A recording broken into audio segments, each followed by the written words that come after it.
महाराज जी, कोई भी कार्य करने पर पूर्णता निश्चिंतता नहीं आती। मन सदैव उस कार्य की सफल होने के लिए चिंतन में लगा रहता। क्योंकि भगवान का भरोसा नहीं है, भगवान का दृढ़ भरोसा नहीं है और भगवान की बातों का हम चिंतन नहीं करते। भगवान ने कहा कर्मण्येवाधिकारस्ते मा फलेषु कदाचन, फल के विषय में चिंता करोगे फंस जाओगे, फलासक्ति ये नया जन्म करवा देगी।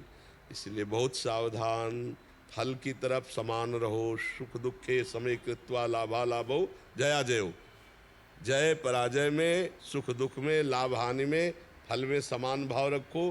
कर्म में भगवान के लिए हम कर रहे हैं, हम भगवत प्रीत्यर्थ कर्म कर रहे हैं, अभी आनंद आने लगेगा। अपने लिए कर्म कर रहे हैं, हमें ये फल की प्राप्ति हो, उसमें प्रारब्ध टांग मार सकता है।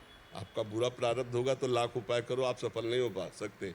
तो हमें कर्म करने का अधिकार है, फल पर भगवान के ऊपर छोड़ देते हैं। फल में समता धारण करें और कर्म करें और उस कर्म को भगवान को समर्पित कर दें, तो वो कर्म योग हमें भगवत प्राप्ति करा देगा, जो परम फल है, जो परमानंद है। ये कर्मों की आसक्ति ही तो हमें बार बार जन्म मरण में डाल रही है।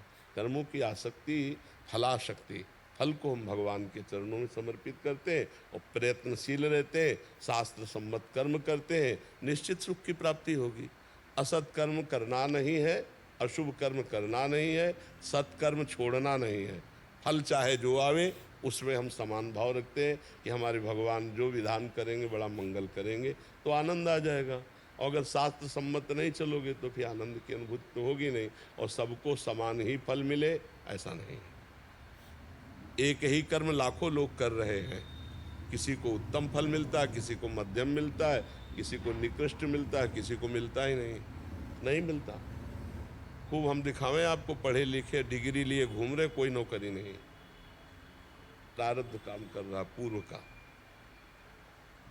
फल की तरफ अगर हम तभी तो हम भी परेशान हो जाते हैं। आदमी तभी ये शरीर नाश तक की बात सोच लेता है।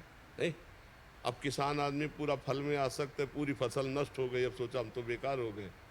विद्यार्थी पूरा, और जब वो फेल हुआ तो अपने को कई जगह ऐसा व्यापार। कल वो हमको एक यहाँ भगत बैठे हुए बता रहे थे कि आजकल मोबाइल में जुआ खेला जाता है। हमको तो पता ही नहीं। तो उन्होंने बताया कि इससे लोग शरीर नाश भी कर रहे हैं, कि लाखों रुपए करोड़ों रुपए हार जाते हैं और फिर अपना शरीर नाश कर लेते हैं।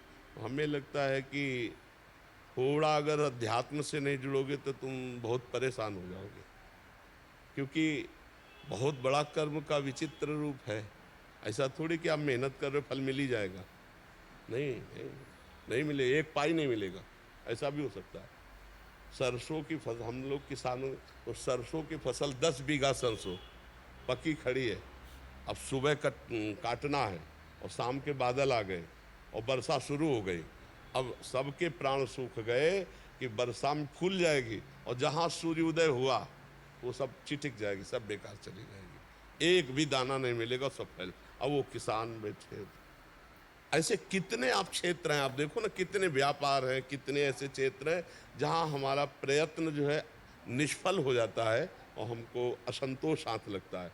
अध्यात्म बचाएगा उस समय।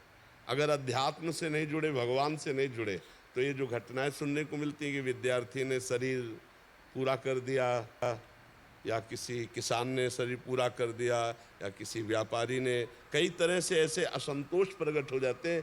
हमारा जीना केवल भोगों के लिए नहीं है, हमारा मनुष्य जीवन बहुत। अच्छा, शरीर छोड़ना अगर अंतिम फाइनल होता तो सब छोड़ दे, का परेशानी झेले, लेकिन फाइनल तो नहीं है ना।